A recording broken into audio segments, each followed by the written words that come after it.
كل نفس ذائقة الموت ثم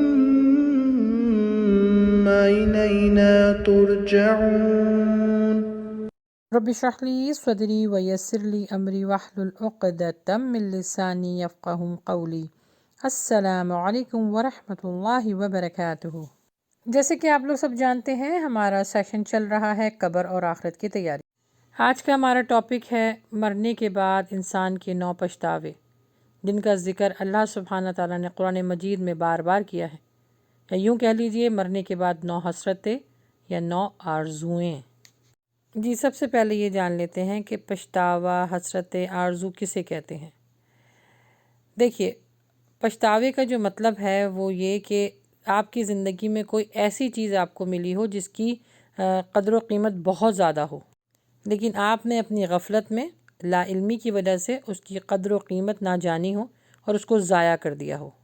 چاہے وہ وقت ہو یا کوئی چیز، اگر وہ قیمتی ہے اور وہ آپ کے ہاتھ سے نکل گئی اور اس کا واپس آنا ناممکن ہے، تو وہاں پہ انسان کیا ہوتا ہے؟ پچھتاتا ہے، حسرت کرتا ہے، روتا ہے، گڑ گڑاتا ہے، لیکن وہ چیز اس کے ہاتھ سے نکل چکی ہوتی ہے. دیکھیے، دنیا کی کوئی چیز ہمارے ہاتھ سے نکل جائے، ضائع ہو جائے یا مس یوز ہو جائے تو ہم کتنا پریشان ہوتے ہیں. اس کا کوشش کرتے ہیں کہ اس کا الٹرنیٹ ڈھونڈ سکیں. تو دنیا میں رہ کے تو ہو سکتا ہے یہ ہم کر سکیں، لیکن آخرت کے لیے ہم یہ نہیں کر پائیں گے، کیونکہ آخرت کا معاملہ بہت سخت ہے. جب اس دنیا سے ہم چلے جائیں گے، ہماری آنکھیں بند ہو جائیں گی اور اس جہاں میں ہماری عقل اور آنکھیں دونوں کھلیں گی، پھر سوائے پچھتاوے کے اور کچھ نہیں ہوگا. دیکھیں، قرآن مجید میں اس کا ذکر آیا ہے. یہ میں آپ کو کوئی عام کتاب یا کوئی اپنی بات یا بزرگان دین کی بات نہیں بتا رہی ہوں. 9 پچھتاوے ہیں جو انسان مرنے کے بعد کرے گا. چھوٹی سی بات یہاں پہ میں آپ کو بتاتی چلوں کہ اللہ سبحانہ و تعالیٰ نے 2 فرشتے ہمارے ساتھ تعینات کر دیے ہیں. وہ لکھ رہے ہیں، جو کچھ ہم کر رہے ہیں وہ لکھ رہے ہیں، اور یہ نام اعمال روز محشر ہمارے سامنے پیش ہوگا، جس کو ہم نہ جھٹلا سکتے ہیں اور نہ اس سے بھاگ سکتے ہیں. جو کچھ ذرہ برابر بھی کیا ہوگا نا، وہ سب اس دن ہمارے سامنے ہوگا. پھر انسان پچھتائے گا کہ یہ میں نے کیا کیا، کاش میں یوں کر لیتا، کاش میں اللہ کی سن لیتا. یہ پچھتاوا جو انسان کرے گا وہ 100% کرے گا، کیونکہ اس کا ذکر قرآن مجید میں آیا ہے. لیکن یہاں پر میں ایک مثال کے ذریعے آپ کو سمجھاؤں. جیسے کچھ لوگ، میں نے جب یہ مثال اپنی خاص طور پہ لیکچر میں دی، لائیو لیکچر تھا، تو انہوں نے مجھ سے سوال کیا، کچھ سسٹر نے سوال کیا کہ جب قرآن مجید میں ایک چیز کا ذکر آ گیا کہ لوگ وہاں پہ جا کے پچھتائیں گے، تو پھر ہم کیسے بچ سکتے ہیں؟ یعنی اس کا مطلب ہے ہم سے تو یہ معاملہ ہوگا کہ جب اللہ سبحانہ تعالیٰ نے فرما دیا ہے کہ قرآن مجید میں کہ 9 پچھتاوے ہیں، کچھ ایسی حسرتیں ہیں جو انسان بعد میں کرے گا، تو ہم پھر اس سے کیسے بچ سکتے ہیں؟ جب ہمارے نصیب میں لکھا ہے تو ہم کیسے بچ سکتے ہیں؟ تو میرا ان کو جواب یہ ہے کہ اللہ سبحانہ و تعالیٰ نے شر اور خیر دونوں کو پیدا کیا اور انسان کو عقل سلیم عطا کیا کہ اس کے ذریعے تم شر اور خیر میں تمیز کر سکو، اچھے برے کی تمیز کر سکو، رائٹ اور رانگ کو پہچان سکو. ایک اور مثال سے سمجھاتی ہوں. آپ ایسی جگہ سے گزریں جہاں پر کوئی جیسے گندا پانی ہو اور اس کی چھینٹیں اڑ رہی ہوں، ٹھیک ہے؟ اب آپ وہاں سے گزرے تو آپ ان چھینٹوں سے بچیں گے کہ ادھر سے گزرنے کی کوشش کریں گے؟ آپ اس لیے بچیں گے نا. اسی طریقے سے اللہ سبحانہ تعالیٰ نے جو قرآن مجید میں فرمایا ہے کہ 9 پچھتاوے ایسے ہیں جو انسان کرے گا، تو ضروری نہیں ہے کہ ہم اس کا حصہ بنیں. ہم اچھے لوگوں میں سے بھی تو ہو سکتے ہیں نا، جو وقت کی قدر کرتے ہیں، جو نماز پڑھتے ہیں، جو اللہ سبحانہ تعالیٰ کے احکامات پر عمل کرتے ہیں، اللہ کو راضی کرنے کے کام کرتے ہیں. ہم ان میں بھی سے تو ہو سکتے ہیں نا. بالکل ہو سکتے ہیں، ضرور ہوں گے. اگر ہم قرآن کو ترجمہ تفسیر کے ساتھ پڑھیں گے تو انشاءاللہ ان سب چیزوں سے بچے رہیں گے. ہمیشہ کی طرح جیسے میں نے آپ کو پہلے یہ بتایا ہے کہ لا علمی ایک بہت بڑا گناہ ہے، تو بہتر یہی نہیں ہے کہ ہم اس دنیا میں رہ کر علم حاصل کریں اور پھر اس جہاں کی بربادی سے بچ سکیں. اور دیکھیے، یہ سورہ بنی اسرائیل کی آیت ہے. اللہ سبحانہ تعالیٰ فرماتے ہیں جو شخص اس دنیا میں اندھا بنا رہا وہ آخرت میں بھی اندھا ہی ہوگا اور نجات کے راستے سے بہت دور ہوگا. اس آیت میں اندھا بنا رہنے کی کیا حکمت ہے؟ یہاں پر یہ بات کر رہے ہیں اللہ سبحانہ تعالیٰ کی جس کی آنکھیں نہیں ہیں؟ نہیں، جو آنکھیں ہیں لیکن عقل کا اندھا ہے، جس نے علم نہ حاصل نہیں کیا. قرآن مجید زندہ لوگوں کی ہدایت کے لیے آیا ہے. قرآن مجید نور ہدایت ہے.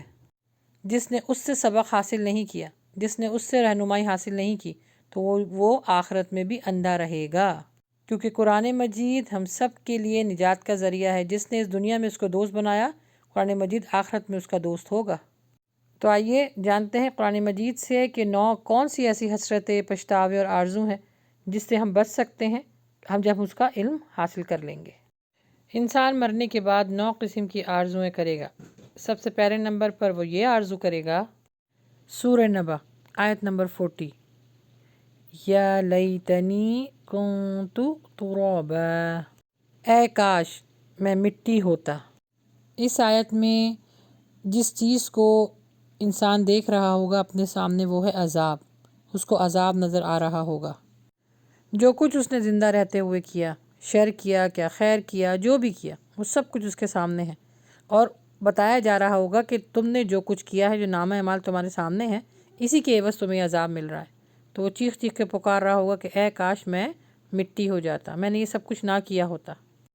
دوسری حسرت، سورۃ الفجر آیت نمبر 24، یا لیتنی قدمت لحیاتی، اے کاش میں نے اپنی آخری زندگی کے لیے کچھ کیا ہوتا۔ جب انسان مر جائے گا اور اس کی آنکھ اس دنیا سے بند ہو کر اس جہاں میں کھلے گی، تب وہ بول اٹھے گا کہ میں تو اب جاگا ہوں، اس جہاں میں تو میں سو رہا تھا۔ اور عقل اور شعور کے ساتھ اگر انسان زندگی نہ گزارے تو اس نے کیا کیا؟ آخر میں خسارہ اس کے ذمے آتا ہے۔ حسرت نمبر 3، سورہ حاقہ آیت نمبر 25، یا لیتنی لم اوت کتابیہ، اے کاش مجھے میرا نامہ اعمال نہ دیا جاتا۔ اس وقت انسان پچھتائے گا، آرزو کرے گا کہ کاش یہ کتاب میرے ہاتھ میں نہ ہوتی، نہ دی جاتی، لیکن اب کچھ نہیں ہو سکتا۔ یہ وہ کتاب ہے جس کو انسان جھٹلاتا رہا اور جو اپنی مرضی میں آیا وہی لکھواتا رہا، کیونکہ اللہ سبحانہ تعالیٰ نے جو 2 فرشتے ہمیں دیے ہیں وہ سب کچھ لکھ رہے ہیں۔ انسان سوچے گا کہ میں ہوں یہ سب کچھ میں نے کیا تھا، اور بہت بددلی کے ساتھ اپنے بائیں ہاتھ سے نامہ اعمال لے کر اس کو پیٹھ کے پیچھے چھپا لے گا۔ آرزو نمبر 4، سورہ فرقان آیت نمبر 28، یا ویلتا لیتنی لم اتخذ فلانا خلیلا، اے کاش میں فلاں کو دوست نہ بناتا، کیونکہ حدیث کے الفاظ ہیں کہ ہر انسان اپنے دوست کی صحبت سے پہچانا جاتا ہے، اس لیے دوست اچھا بنائیں تاکہ آخرت میں آپ کو پچھتاوا نہ ہو۔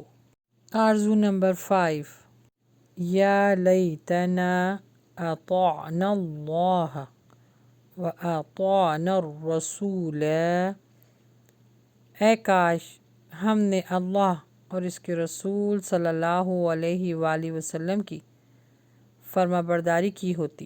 سورہ الاحزاب آیت نمبر 66۔ زندگی میں کوئی بھی کام کریں اس میں یہ 2 ایلیمنٹ ہوں گے، تبھی وہ آپ کی نیکی، آپ کا کام اللہ کی بارگاہ میں قبول ہوگا۔ اس میں کیا کرنا ہے؟ سب سے پہلے نیت کرنی ہے کہ آپ نے اپنے اللہ کو راضی کرنا ہے، اور طریقہ نبی صلی اللہ علیہ وآلہ وسلم کا ہونا چاہیے۔ مثال سے سمجھاتی ہوں، نماز کس کی رضا کے لیے پڑھتے ہیں؟ اللہ کی رضا۔ نیت کیا ہونی چاہیے؟ اللہ کو راضی کرنا۔ اور طریقہ کیا ہے؟ نبی صلی اللہ علیہ وآلہ وسلم کا، جس کو نماز محمدی بھی کہا جاتا ہے۔ ہمارے یوٹیوب چینل ہے اللہ کی بات تانیہ مجیب، وہاں پر ہم نے نماز محمدی اپلوڈ کر دی ہے، پلیز ضرور وزٹ کیجیے گا۔ حسرت نمبر 6، یا لیتنی اتخذت مع الرسول سبیلا، اے کاش میں رسول صلی اللہ علیہ وآلہ وسلم کا راستہ اپنا لیتا۔ سورہ فرقان آیت نمبر 27۔ یہاں پر بات خاص طور پہ ان لوگوں کی ہو رہی ہے جو بدعت کرتے ہیں، یعنی اللہ کے نبی صلی اللہ علیہ وآلہ وسلم نے تو دین کو مکمل کر کے ہم تک پہنچا دیا ہے، اب ان کے جانے کے بعد لوگ اس راستے کو تبدیل کر دیں یا اس میں کچھ ایجاد کر دیں نیا، دین کا حصہ بنا کر، تو ایسے لوگوں کے لیے وہاں پہ پچھتاوا ہی پچھتاوا ہے۔ یا لیتنی کنت معہم فافوز فوزا عظیما، کاش میں بھی ان کے ساتھ ہوتا تو بہت بڑی کامیابی حاصل کر لیتا۔ سورہ نساء آیت نمبر 173۔ یہاں پر کن کے بارے میں بات ہو رہی ہے؟ کامیابی کیا ہے انسان کے لیے دنیا میں بھی اور آخرت میں؟ نماز۔ اذان میں ہم سنتے ہیں نا، آؤ کامیابی کی طرف، آؤ فلاح کی طرف۔ تو نماز پڑھنا ایکچولی سب سے بڑی کامیابی ہے، کیونکہ روز محشر جو جنتی ہیں وہ جہنمیوں سے پوچھیں گے کہ تم یہاں پر کیوں آئے، اور وہ اس چیز میں افسوس کر رہے ہوں گے، پچھتا رہے ہوں گے کہ ہم نماز نہیں پڑھتے تھے۔ تو بے نمازیوں کا ٹھکانہ کیا ہے؟ جہنم۔ حسرت نمبر 8 سورہ کہف آیت نمبر 142۔ یا لیتنی لم اشرک بربی احدا، اے کاش میں نے اپنے رب کے ساتھ کسی کو شریک نہ ٹھہرایا ہوتا۔ اس میں بات صرف بڑے بڑے شرک کی نہیں ہو رہی ہے، چھوٹے شرک کی بھی ہو رہی ہے۔ انسان کسی سے ڈر کر اگر جھوٹ بولے یہ بھی شرک ہے، اور اگر دکھاوے کی نماز پڑھے وہ بھی شرک ہے، تو اس سے بچیں۔ حسرت نمبر 9 یا لیتنا نرد ولا نکذب بآیات ربنا ونکون من المؤمنین۔ سورہ انعام آیت نمبر 27۔ اے کاش کوئی صورت ایسی ہو کہ ہم دنیا میں بھی پھر بھیجے جائیں اور اپنے رب کی نشانیوں کو نہ جھٹلائیں اور ایمان لانے والوں میں شامل ہو جائیں۔ وہاں پر جا کر انسان اس چیز کی خواہش کرے گا کہ مجھے دوبارہ دنیا میں بھیج دے اللہ سبحانہ تعالیٰ، میں تیرے اوپر پھر ایمان لاؤں گا، تیری نشانیوں پر عمل کروں گا۔ اس وقت کچھ نہیں ہو سکتا۔ ابھی زندہ رہتے ہوئے ہم اس ساری چیزوں پہ کام کر سکتے ہیں۔ اللہ سبحانہ تعالیٰ کے اوپر ایمان ایسے لانا ہے جیسے اس کا حق ہے، اور اللہ سبحانہ تعالیٰ فرماتے ہیں قرآن مجید میں، اور عقل مندوں کے لیے نشانیاں ہیں۔ تو یہ سب سے بڑی نشانی ہے کہ زندہ رہتے ہوئے اس دنیا میں آخرت کی زندگی کو کمایا جائے، اس کے ساتھ وہ معاملات رکھے جائیں جو اس دنیا میں بھی اور آخرت میں بھی سرخرو ہمیں کر سکیں۔